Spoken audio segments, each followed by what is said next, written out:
sir? I'm here. You here? Well, that's good. So today I will be doing a... You sound so enthusiastic. So today... Stop playing around. So today I will be interviewing you. Okay. Okay? I'm going to ask you a series of questions, and I would like for you to answer them truthfully and honestly to the best of your abilities. Yeah, I'm about to lock you out. Psych, now. Just don't ask me to put my hand on the Bible. Okay, so first question. What did you do before trucking? Which time?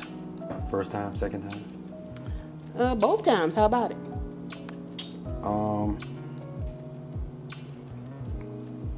Before trucking, we did inventory, I believe. We did. I think we was working at RGIS. We were still in Fayetteville. It was fun, had its moments. Made some really good friends, people that we still friends with today. But that's pretty much what I did. What we did. Other than that, we kind of had an obscure life because we couldn't get nothing going. True that. And we was in that threshold back when we first started. Minimum wage was only like $8, if that much. Yeah, I don't even think it was that high. And that's about what we were making. Even when we were back in Maryland, couldn't quite figure things out, get things going for us in life. Okay. And what did you do the second time? The second time, I did a little bit of everything. And that was pretty much when we moved to moved to Arizona. And did a little bit of everything, trying to pay the bills, I got you. Okay. So what got you into trucking? You did.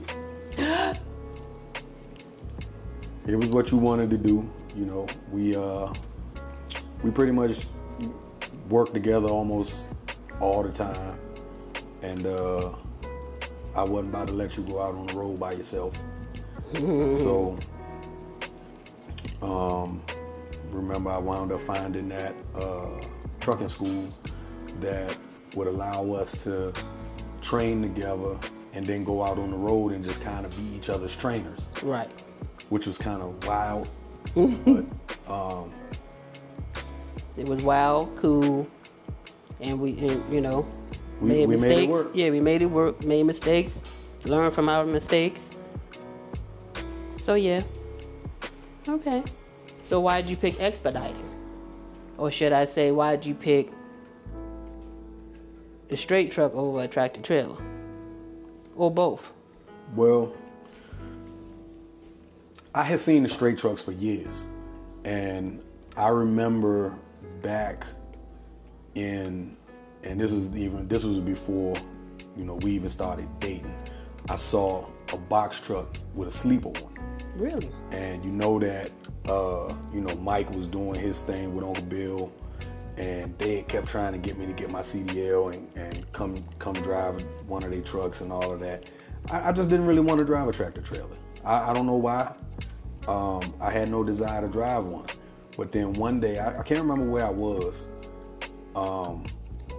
but I saw a Express 1 truck. And it didn't have a great big old sleeper on it.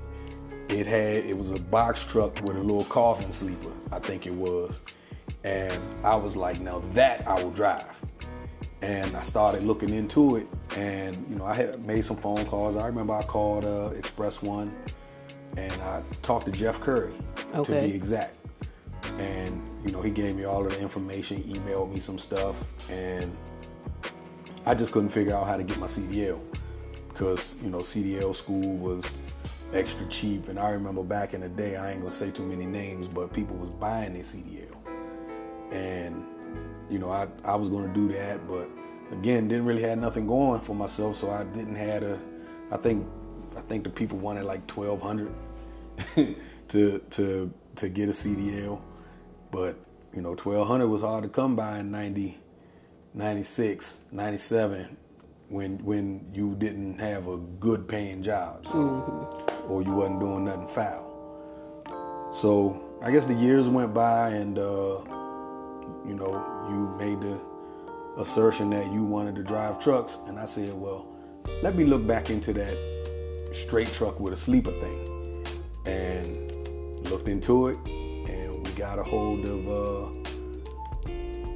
I'm gonna just call them ES and that expedited services. We got a hold of ES, and they was like, yeah, we'd love to have you. And then next thing you know, Marcus let us borrow his car. Shout out to my man Marcus. We borrowed that car. My brother. Emphasis on borrowed, boy. That dude let us borrow his car for a year. And I'll never forget that phone call. He called me and said, man, you think I can give my car back?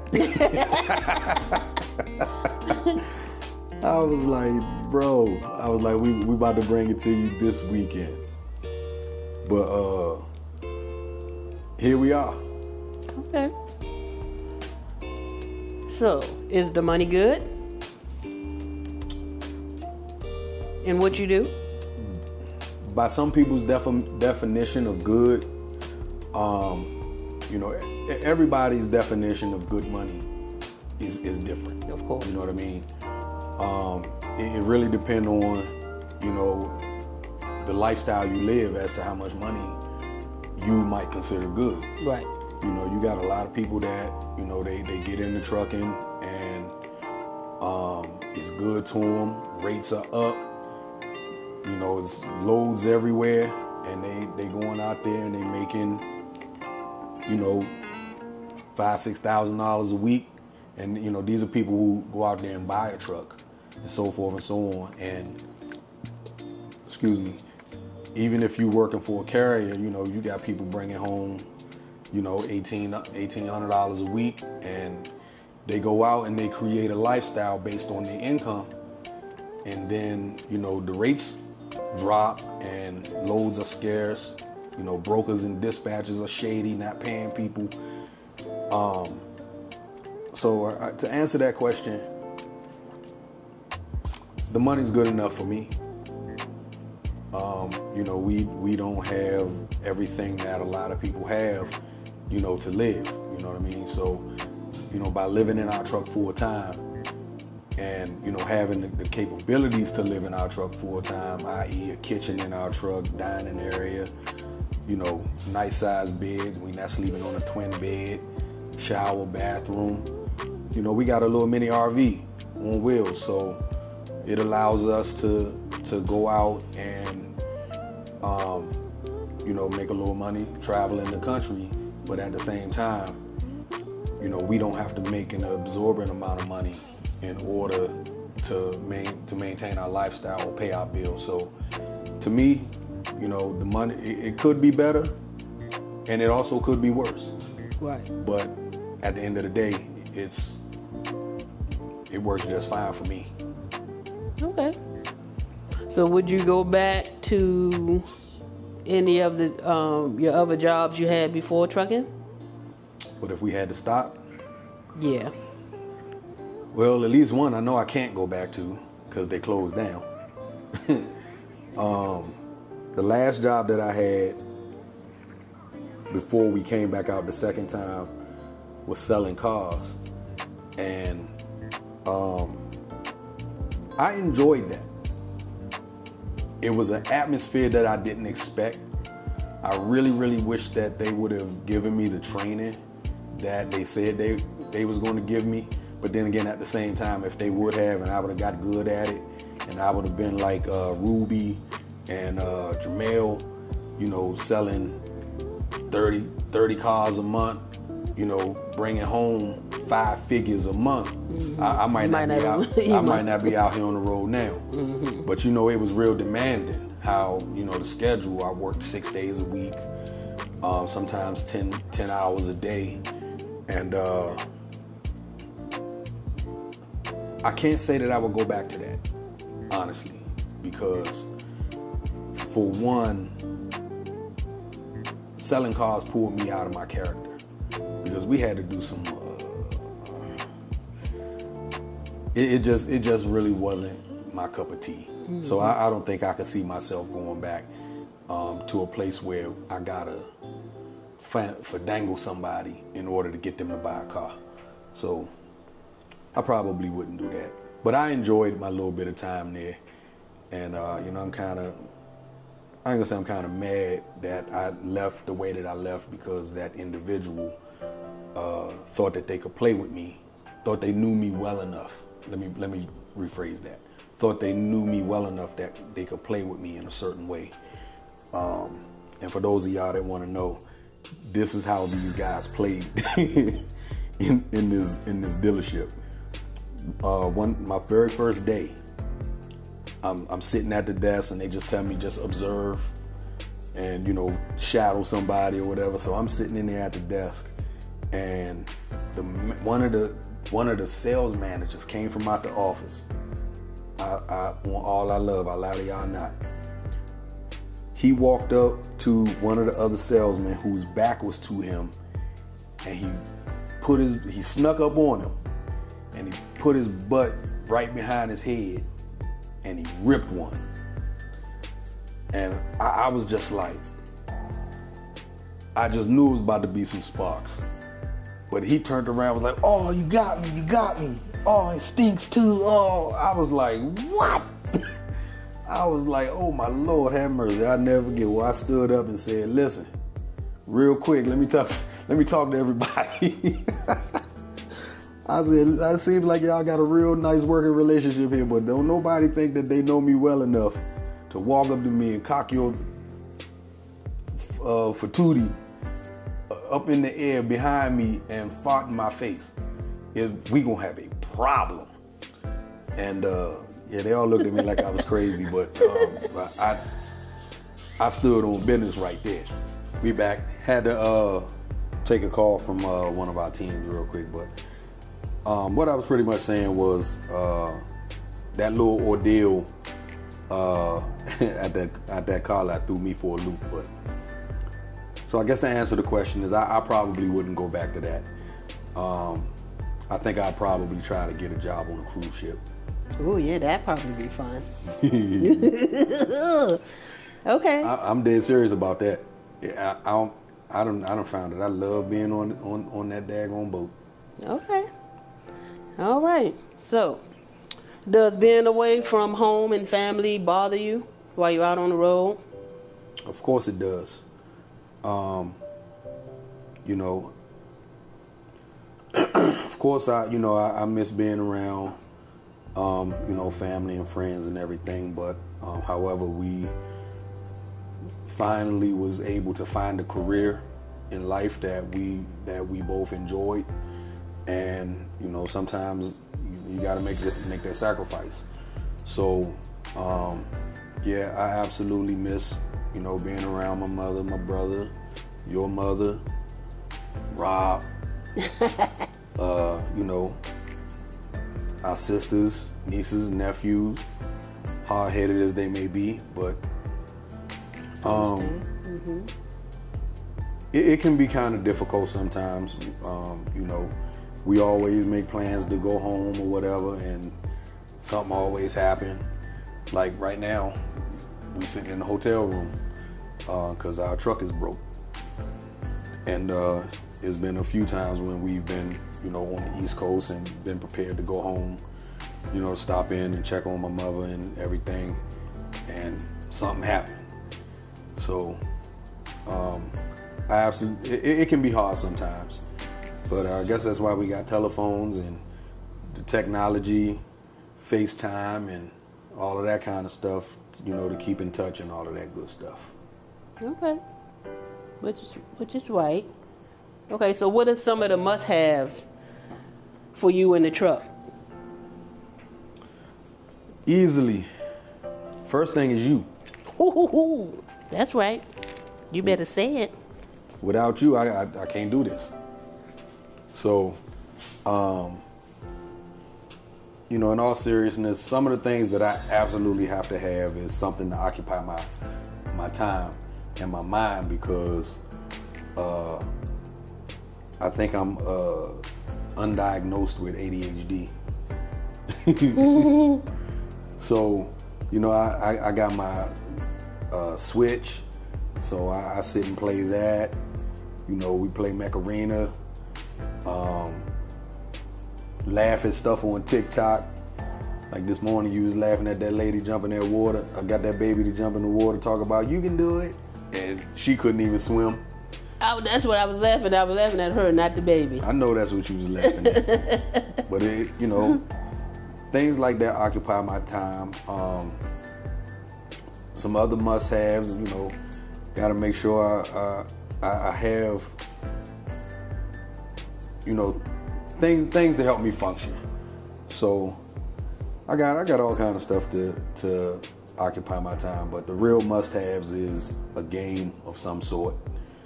I don't really have a whole lot of vices. The game occupies me. Okay. So, where's your happy place outside of the truck? Did you really have to ask that? I guess somebody asked that. Yeah, somebody want to know. Beforehand, you know, my happy place was, you know, easily, you know, doing stuff, you know, getting down to Raleigh and fooling with your mama and them and going back home and, you know, getting to chill with my mother, my father before he passed. But right now, my new happy place, on a ship. On a ship. Mm-hmm. That is my new happy place. I blame Highfield for that. In a good way. In a good and a bad way, cause like I've never wanted to do anything other than, you know, be out here on the road and riding around the country and doing what we do. Never really wanted to go nowhere. Never really wanted to. You know, I thought that we was traveling, doing what we do. Right. But man, oh man, my new happy place is on a ship or on an island. That is my new happy place. It ain't replaced my other happy places, but I done add that was on the list now. Okay. So do you find it hard to maintain yourself in the truck? Not as hard now that we got this new truck. Okay. You know, we don't necessarily have to get out to go and, you know, tend to ourselves, although we still do. It's just a lot easier. I've always cut my own hair. You know, beforehand, I would go weeks without a haircut until we got to Dallas. Cause my barber was in Dallas, and my other barber, rest in peace, P, was in Phoenix. And you know, those was the only two people that cut my hair. What about me? I'm talking about a real haircut, not a bald head. That's a real haircut? No. Oh. You know, a real haircut. You talking about just the fade, cut some off the top? Table my back, give me an even Steven, line me up. I bet you can. But at this point, I cut my own hair. It's almost time for another cut. I'm not high maintenance as you. What? Yeah, I'm not as high maintenance as you are. You know I am not. Oh, come on now. Really? You Miss Prissy. Wow. Yeah. You know you prissy. You something else. You know I am. I think you prissier than me. Oh no. Yes. But we ain't gonna argue about it though. Yeah. Y'all know. Y'all already know. But it's all good. Okay. So what was the hardest thing for you to overcome getting on the road? Nothing really. Because we was hurt. It was either rolled or be rolled over. It was eat or be eaten. You know, excuse the expression, when you ain't got a pot to piss in or a window to throw it out. You know, when the pot appears and then the window open up, you do what you gotta do. And you know, that's kind of where we are. Wasn't nothing hard about it for me at all. I don't mind being out on the road, especially I'm with you and we doing it together. So yeah, I'm good. Okay, so last question. What advice do you have for anyone wanting to get into expediting? Do your research. Research.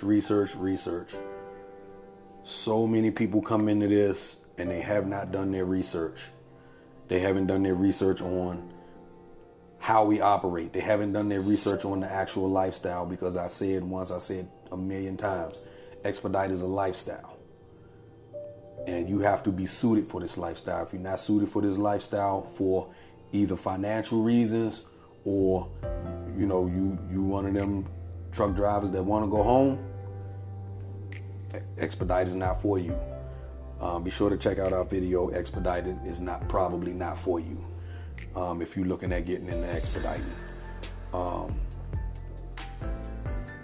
Do your research. That's as deep as I can get with that answer, because without doing the proper research, you find yourself jumping into this and quitting 2 weeks later when you get your first settlement, or you wind up quitting a month and a half or 2 months later because you actually see that, you know what, I have to be out here, 5, 6, 7 weeks in order to see my money.